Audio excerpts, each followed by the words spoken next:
မြန်မာနိုင်ငံဟာတဘာဝရောဘာထုတ်လုပ်မှုအများဆုံးကမ္ဘာ10နိုင်ငံတွေကတစ်ခုအပါအဝင်ဖြစ်ပါတယ်။မြန်မာနိုင်ငံမှာထောင်သောင်းများစွာသောအိမ်ထောင်စုတွေရဲ့အဓိကဝင်ငွေကိုတဘာဝရောဘာစိုက်ပျိုးရေးနဲ့ထုတ်လုပ်ရေးကနေရရှိပါတယ်။တဘာဝရောဘာဟာတခြားစက်မှုလုပ်ငန်းနဲ့ကုန်စည်တော်တော်များများအတွက်မရှိမဖြစ်လိုအပ်တဲ့ကုန်ကျန်းတစ်ခုဖြစ်တာကြောင့်ကမ္ဘာတော်ဝန်ကစိုက်ပျိုးရေးတန်ဖိုးခွင်းဆက်တွေလိုပဲမြန်မာတဘာဝရောဘာကဏ္ဍမှာလည်းအပင်စိုက်ပျိုးခြင်းကုန်ထုတ်လုပ်ခြင်းနဲ့ဈေးကွက်ချဲ့ထွင်ခြင်းအဆင့်တိုင်းမှာအမျိုးသမီးတွေရောအမျိုးသားတွေပါပါဝင်လုပ်ကိုင်လျက်ရှိပါတယ်။မြမတဘာဝရောဘာထုတ်လုပ်ရေးနဲ့ဈေးကွက်ချဲ့ထွင်ရေးမှာ60%သောလုပ်သားအင်အားကအမျိုးသမီးတွေစီကနေလာတယ်လို့ခန့်မှန်းကြပါတယ်။ကုန်ထုတ်စွမ်းအားကဏ္ဍမှာလည်းအမျိုးသမီးတွေရဲ့ပါဝင်လှုပ်ဆောင်မှုကိုတိတိတတ်တာတွေ့မြင်နိုင်ပါတယ်။ဒါပေမဲ့ရောဘာလုပ်ငန်းတွေမှာအမျိုးသမီးတွေရဲ့လုပ်အားစွမ်းဆောင်ရည်အခန်းကဏ္ဍအရေးပါမှုကိုရှော့တွက်လေးရှိကြပါတယ်။ဒါကြောင့်စီးပွားရေးဈေးကွက်မြင့်တက်လာနိုင်မှုရေရှည်တည်တံ့မှုနဲ့အမြတ်ရရှိနိုင်မှုအလားအလာတွေကအမျိုးသမီးတွေရဲ့လုပ်အားနဲ့လည်းဆက်ဆိုင်နေတာကိုရောဘာလုပ်ငန်းတွေကသတိမပြုမိသလိုဖြစ်နေကြပါတယ်။ဒီလိုဖြစ်ရခြင်းနောက်ွယ်ကအကြောင်းရင်းတွေနဲ့အမျိုးသမီးတွေအမြင်ပူကျဲလာပြီး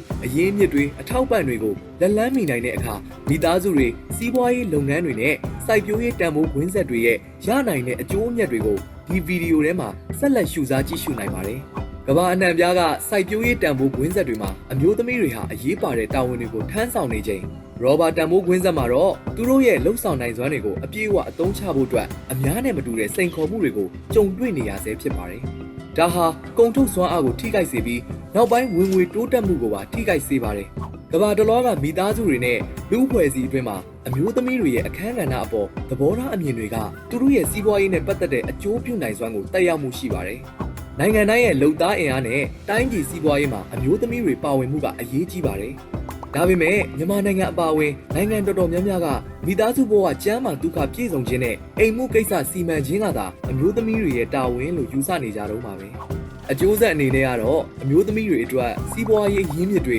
အထောက်ပံ့တွေနဲ့အခွင့်အလမ်းတွေကိုရယူနိုင်ခွင့်တိတိတတ်တာလျော်နှဲစေပြီးလုပ်ဖော်ကိုင်ဘက်အမျိုးသားတွေနဲ့ရှင်ရင်ဆုံးဖြတ်ချက်ချတဲ့နေရာတွေမှာပါဝင်နိုင်ခွင့်ပိုနည်းပါပါတယ်။ဒါဟာပညာရေးအလုပ်ကိုင်ဝင်ငွေနဲ့ပတ်သက်လာရင်အမျိုးသမီးတွေနဲ့အမျိုးသားတွေကြားမှာကွာဟမှုကိုညွှန်ပြနေပါတယ်။ဒီကွာဟမှုကြောင့်အမျိုးသမီးတွေဟာလောက်ခလစာပိုနေတဲ့ကဏ္ဍတွေနဲ့အသက်မွေးဝမ်းကြောင်းနေရာတွေမှာသာပုံမလုပ်ကင်နေရတာကိုတွေ့နေရပါတယ်။ဒီပညာဆိုင်ရာနဲ့စီးပွားရေးဆိုင်ရာအတတ်ပညာတွေကိုအမျိုးသမီးတွေလေ့လာနိုင်မှုအလေးထားကြခြင်းရင်းနှီးမြှုပ်နှံကြခြင်းသိမရှိသေးပါဘူး။ဒါကြောင့်စီးပွားရေးမှာအမျိုးသမီးတွေတက်တက်ကြွကြွပါဝင်လှုပ်ရှားမှုကအားနည်းနေတော့မှာပဲ။ဆိုလိုတာကစီးပွားရေးတန်ဖိုးခွင်းဆက်အများစုမှာဒီအမျိုးသမီးလုပ်သား90%အထက်ကိုအသုံးမချသေးသည့်ကုန်ထုတ်လုပ်မှုစွမ်းရည်နဲ့စီးပွားရေးအလားအလာတွေကိုယာနှုံးပြည့်ပြည့်မီဖို့မလွယ်ကူလှပါဘူး။ဒါကအမျိုးသမီးတွေကိုထိခိုက်စေတာမဟုတ်ပဲမိသားစုတွေရက်ရွာအဖွဲ့အစည်းတွေကျေးလက်ဒေသစီးပွားရေးတွေနဲ့တန်ဖိုးခွင်းဆက်တွေအားလုံးကိုပါထိခိုက်စေပါတယ်